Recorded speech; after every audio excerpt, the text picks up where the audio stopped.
L'élément que vous avez développé tout à l'heure en rapport avec l'idée, les origines de cette commission, vous semblez indiquer que ce sont les travaux, les échanges que vous avez eus au Club Noir qui ont peut-être inspiré le président Macron dans la mise en place de cette commission. Il faut quand même rappeler que le 3 juillet 2015, lorsque le président François Hollande est en visite au Cameroun, il déclare, je veux dire exactement ce qu'il a indiqué, il y a des épisodes tragiques dans l'histoire, il y a eu une répression dans la Sanaga maritime en Pays bas-Miliqué et je veux que les archives soient ouvertes. Alors qu'on attendait, par exemple, que la France aille plus loin, après avoir fait cette déclaration, que la France aille plus loin, par exemple, pour reconnaître aussi le rôle fondamental, n'est-ce pas, que le Cameroun a joué, ou sa contribution humaine, matérielle ou logistique dans la libération de la France pendant la Seconde Guerre mondiale. On a plutôt une autre déclaration du président Macron qui dit qu'il prend l'engagement d'ouvrir les archives en totalité à un groupe d'historiens pour éclairer le passé. Et le sentiment que beaucoup ont eu, c'est qu'on est en train de reculer entre la déclaration faite par le président Hollande, qui était déjà un grand pas, et celle qui est faite par le président Macron, qui tend à ramener à une sorte de réécriture, ou bien d'écriture d'histoire. On a le sentiment que c'est une reculade. Est-ce que ce n'est pas votre avis? Non, mais je pense que le président Hollande l'a déclaré, et ensuite, qu'est-ce qui s'est passé? Rien du tout. Là, on a des actions quand même concrètes qui sont sur le terrain. Et je pense qu'au vu de l'actualité actuelle, de l'actualité aujourd'hui, de ce qui se passe sur le continent africain, je pense que la France a vraiment intérêt à ce que les choses soient réglées. C'est-à-dire, quand aujourd'hui, moi, si je suis français ou président français, au vu de la réalité politique aujourd'hui sur le continent, même de manière opportuniste, puisqu'on vit dans un monde de rapports de force et d'intérêt, je me dirais, il faut que je règle ça au plus vite, puisqu'on est en train de perdre du terrain et que, de toute façon, moi, en tant que Camerounais, moi, sincèrement, je me dis une chose, je me dis, ok, le président François Hollande est venu, il a fait cette déclaration, maintenant le président Macron décide de lancer cette commission, tant mieux. Mais moi, en tant que Camerounais, pour te dire vrai, en fait, je n'attends vraiment pas grand-chose de ce que les uns et les autres disent. Moi, ce qui m'importe, c'est que nous, on s'organise en tant que Camerounais. Et c'est pour cela que j'accepte de participer à cette commission, parce que pour moi, c'est une opportunité. Comment nous traduisons cette opportunité à notre avantage et de pouvoir réellement avancer? Parce que quand on regarde ce qui se passe, c'est que nous, entre nous, comment est-ce qu'on devient une nation puissante pour qu'on n'ait plus à supplier les excuses? À partir du moment où on devient une nation puissante, ceux qui viennent faire les affaires avec nous se mettent à genoux avant même qu'on leur demande.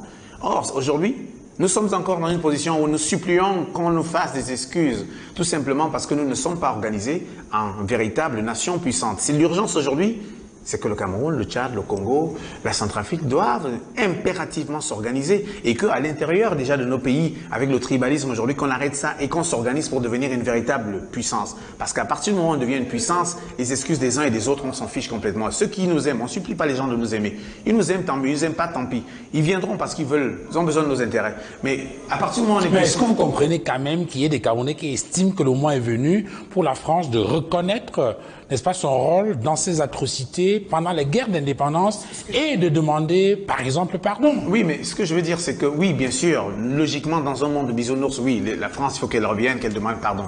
Mais je pense que la France, comme je dis, ce qui fait l'accélération aujourd'hui aussi, c'est les intérêts. Il ne faut pas qu'on se leurre. C'est-à-dire, aujourd'hui, et c'est des choses humaines, hein, c'est-à-dire un puissant qui arrive, qui a cassé la gueule à un petit frère, et s'il n'attend rien de ce petit frère, sincèrement, le petit va dire, ouais, demande-moi des excuses. S'il n'y a pas d'intérêt, il peut dire, je m'en fiche. Mais si le petit devient organisé et qu'il est puissant, l'autre, on ne va même pas lui demander de venir demander des excuses, il viendra en courant. Donc, ça veut dire que nous, on va continuer à attendre, de supplier que oui, vous nous avez fait ça, venez et tout. D'accord, nous savons tous qu'ils nous ont fait ça.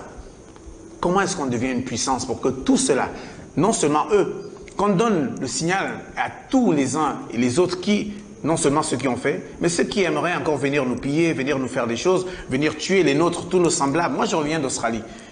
En Australie, j'ai vécu, je suis arrivé, les 2 premiers jours, j'étais traumatisé. Traumatisé parce que j'ai tous les gens qui me ressemblaient dans la rue étaient dans une situation horrible.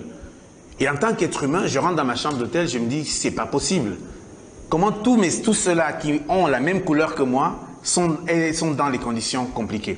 Et finalement, je me rends compte que les Australiens ont décidé, il y a des Australiens qui vivent dans les réserves, c'est-à-dire ceux qui ont refusé de rentrer dans le jeu, dans le stade dans lequel on les a amenés. Ils ont décidé de vivre dans leurs réserves.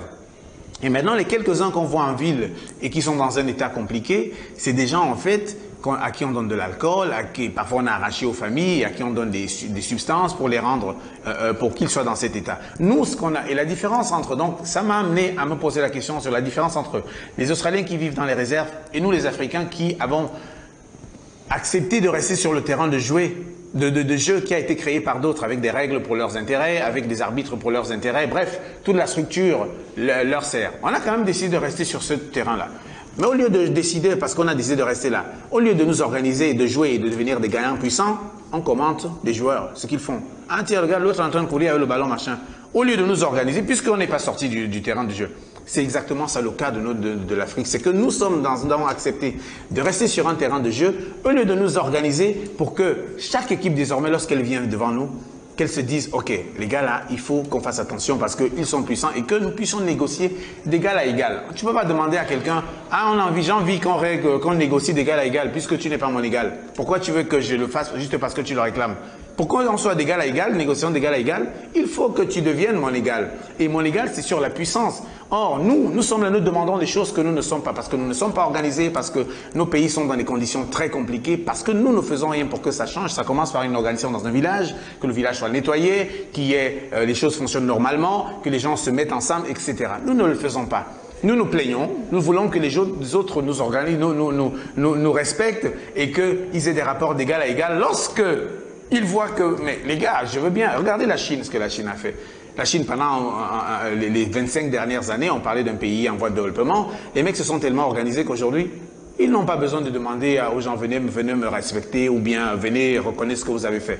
Tu veux dealer avec eux, toi-même tu viens demander pardon, toi-même tu viens reconnaître tous tes torts. Donc, à mon avis, il faudrait que ceux qui veulent, la France a décidé de le faire là, tant mieux. Qu'est-ce qu'on en fait? Comment sortir de là? Cette commission est une opportunité, non seulement, comme je l'ai dit tout à l'heure, de libérer la parole, au moins ça, d'écouter nos vieux qui parlent à voix haute, des tortures, des choses difficiles qu'ils ont eues, et de pouvoir finalement avoir toutes ces informations qui non seulement viendront aider à établir clairement de manière juridique et scientifique ce qui s'est passé, mais également que ces informations puissent aider nos enfants à connaître, à savoir qui sont leurs héros, qui sont ceux qui, leurs pères et leurs mères, qui sont morts pour leur vie. Ça, pour moi, passe avant tout. On va marquer une pause.